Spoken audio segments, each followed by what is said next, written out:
I just got it off mine. This is a lovely and delightful conversation, but can I say one thing? When I first saw this news yesterday, my immediate inclination was to sit in the back seat of a car where it was pitch black dark and just yell "damn it" at my phone, because that seems to be the way I find that the people in our industry deal with things that upset them. And then I sat back and I thought about it. This can't ruin my day. Do you know what I've lived through as a fan of this franchise? I mean, going back with me all the way to when Richard Todd threw those interceptions to A.J. Dewey and then spent the rest of the week with him, to the time they drafted Johnny Lamb Jones, who every single time the ball was thrown at his feet, he jumped, to the time that Mark Gastineau roughed the quarterback on a fourth down in a playoff game they would eventually lose to Cleveland in double overtime, and my father threw a pillow out a 25th floor window, and I believe the statute of limitations on that has passed, so I can acknowledge it now. I've seen the worst things that can possibly happen. This isn't even close to that. But here's the one thing that bothers me about this.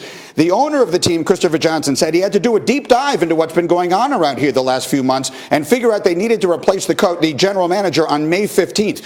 Christopher Johnson's been running the franchise since Woody Johnson, his brother, was sent to the United Kingdom to be the ambassador. Was that 2 weeks ago? No, that was 2 years ago. I don't know what he's been so busy doing that he had to figure this out now. Here's the problem that I have with all of this. It doesn't make any sense. The Jets had just reclaimed the mantle of being the team in New York that had some idea what they were doing. Look at the Mets, look at the Knicks, look at the Giants, for crying out loud, who had become the Jets. I haven't even seen the Giants' new quarterback on the front page of a newspaper, and they went through their entire OTAs, because the only thing there is the eyes of Adam Gase, who 5 days ago told the New York media, "Oh, well, I'm mad that you're telling me that McCagnon and I don't move away from me. I'm coming. I'm still talking about this." Yes! That Mike McCagnon and I get along very well, and then 5 days later, they wind up firing McCagnon. So here's the bottom line. Just don't do that. That was what really bothered me a lot. And so I understand that it might have made sense to move him out of them. McCagnon did a terrible job as the general manager of the Jets. Absolutely terrible. And they should have fired him several months ago. But to let him spend $125 million on players, including Le'Veon Bell, who the coach obviously didn't want, doesn't make any sense, didn't make any sense, and isn't getting better no matter how they try to explain it. I think I'm going to take he needs a hug. Because you Greeny, need a rest. We're going to carry on here and let Greeny collect himself as we get back to the NBA and the Raptors, who, yes, give him a round of applause. But how about this? 40 years of emotion. Struggling in the fourth quarter, a collapse that only Greeny could understand. Fourth quarter, Raptors down 5. Sean Farnham and Kawhi Leonard stopped by Brook Lopez. He was doing it all. Great length overall, Laura, underneath for the Bucks. They made it very difficult for the Raptors to score inside the paint. We're still checking on Greeny as we continue along here. Kawhi Leonard trying to figure out what's going on and continues to Brook try to get Lopez knew what was going on. He did. He was so good in this fourth quarter. He was good throughout the game, though. 29 points in the game, 27 in the opening series. Greeny still fanning himself. This is what happens when you're a Jets fan. But either way, the Raptors still trying to get this at the end of the game. And Kawhi trying to make something happen. But as we said, they just wouldn't allow it. So Toronto loses it 108-100. And Kyle Lowry did his part, but his teammates can't say the same. Lowry scored 14 points on 7 shots in the fourth quarter. His teammates combined for 3 points and failed to make a single bucket. Greeny, are you okay? We're checking on your sanity at this point. I'm absolutely fine. Thank you very much. So let me bring my friend Jalen Rose into this conversation here so we can make sure everything is good. And let the record show, that was unplanned, but Jalen, we had technical difficulties getting him on here, and they said, Greeny, got to go fill 3 minutes. So there you go. I just filled 3 minutes. Jalen, good morning. Delightful, as always, to have you. Let's talk about anything but the Jets. Let's go to last night's game. I've had it said here this morning, and Stephen A. said it last night, the Raptors are going to look back on that game and say this was our chance to win. The Greek Freak didn't get off on us. We had a big lead. Kyle Lowry played as well as we've ever seen him in a postseason game, and they didn't manage to win. They'll look back on this as their chance to win the series slipping away. Did you see it that way? I do, and here's why. Whether it's the NCAA tournament or NBA playoff, you have to be able to play different facets in order to advance. You have to show different levels of your team, different pieces on the chessboard. Nick Nurse made a huge mistake. This is not the series to be playing Marc Gasol 40 minutes. Last series, you could do that against Joel Embiid because he's not a knockdown three-point shooter, and you wanted to guard against his post-ups. Serge Ibaka, who played 17 minutes, should start in the next game because he has the ability to now get out on Brook Lopez as he put up 29 points and had 11 boards. Shout out to Malcolm Brogdon, who we also felt was going to give them quality minutes when he returned. He scored 15 points off the bench. The Raptors didn't get much off of their bench. And the Bucks pounded them on the boards. They had 60 rebounds.